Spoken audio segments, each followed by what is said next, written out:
Hello guys. Hello. This is for Libra. Libra, welcome dito sa aking channel, Kapalaran 888. Welcome. Alamin natin kung anong messages, vibration, gabay energy para sa lahat. Please comment down below guys if you resonated. Okay?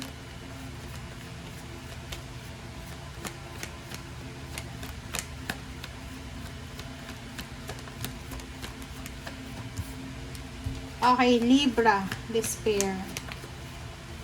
Oh, lolo. Libra. Sa linggong ito medyo desperada. Malungkot ka ba? Kasi sa nakikita ko sa'yo dito, medyo malungkot ka.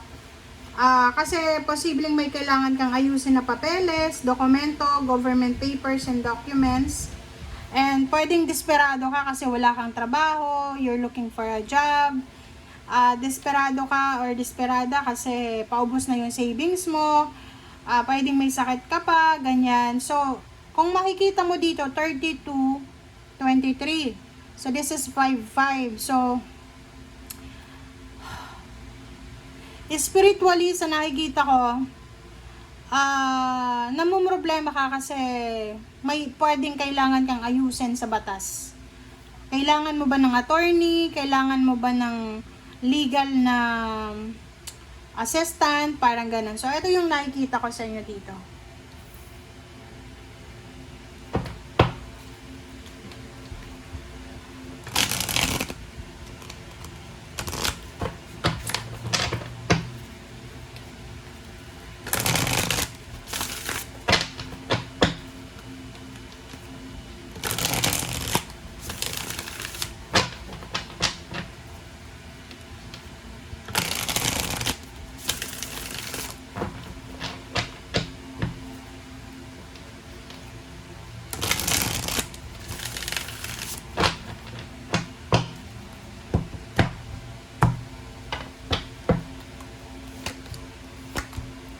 Okay, yun na nga.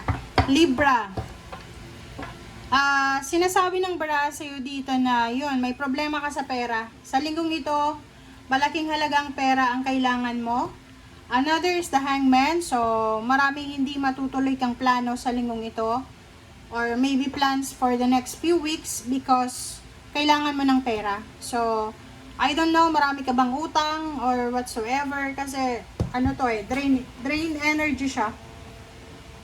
Etong 5 na to, tsaka itong 5, pareho siya. So, lang siya, kinonfirm siya. May utang ka ba? Kasi posibleng yun pwedeng makatanggap ka ng subpina kasi may utang ka, ganyan, ganito. Or, hindi matutuloy kung ano man na pinaplano mo, it's because of financial problems.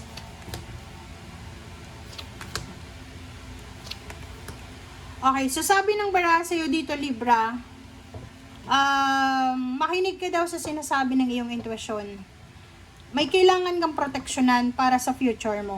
May kailangan kang proteksyonan. I don't know kung ano yung mga kailangan yung proteksyonan, pero sabi ng bara sa'yo dito, as soon as possible, kailangan mong ayusin ito. Kasi mas lalaki pa yung problema or issue na yan. Ayun, sa batas nga to Diba? So, maybe you're dealing with a Leo, with someone na powerful. Leo, Aries, Sagittarius, parang ganun. Naku.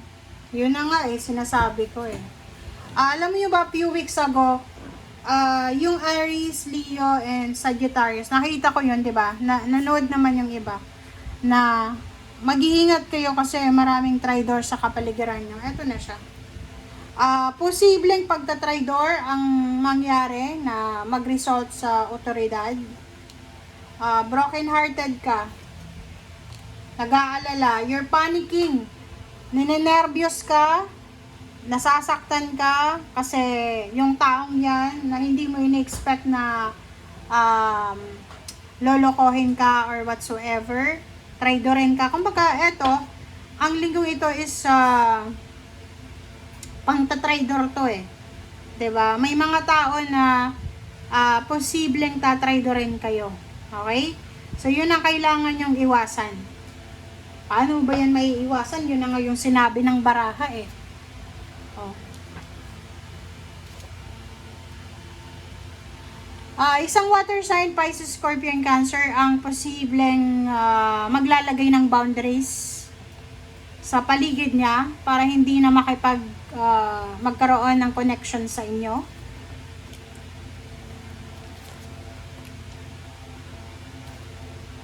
Okay, so dito sa linggong ito, na marirealize mo na maraming mga magagandang nangyari sa buhay mo before na pinanghihinayangan mo siya.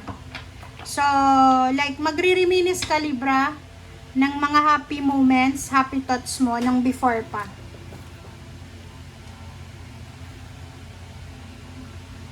Meron ditong Libra na posibleng nagpaplano kayong lumipat ng bahay. Lumipat ng lugar, lumipat ng bahay. Pwedeng for business, for work, or talagang kailangan yung umalis. 7. May Libra dito na sobrang pagod na pagod na. Pagod na kayo. Physically, sa katawan, pagod na kayo, sa mental. Hindi kayo makatulog. Puro problema, kompromiso, pastidyo yung ginagawa ng pamilya mo, asawa, anak, magulang, kapatid, parang ganun.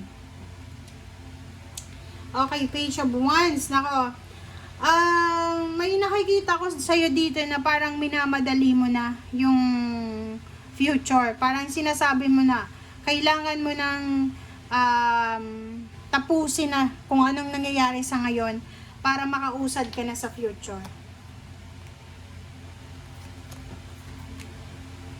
Kung ikaw ay single na Libra, kung single ka na Libra, congratulations sa inyo kasi sa linggong ito may posibleng makakapansin sa inyo. Gusto niyang maging karelasyon ka or posibleng gusto niyang maging parte ng buhay mo. Or ang taong ito ay posibleng makakatulong sa iyo sa mga financial problems mo.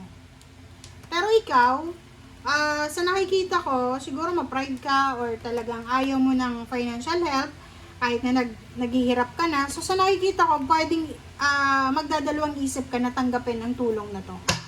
My God. Nakikita ko sa iyo dito, Libra, na yun, yung iba sa inyo dyan, possible na makakatanggap kayo ng financial help. Possible yung iba naman sa inyo ay makakatanggap ng mga love offer or assistant, parang ganon. Yung iba naman sa inyo dito namumroblema ng pera, namumroblema sa gobyerno, sa mga otoridad, parang ganun. So, I don't know kung ano yung mga sitwasyon nyo, so please comment down below. Thank you guys, and mag-comment kayo kung resonated kayo after na ng linggong ito. Thank you guys. Bye!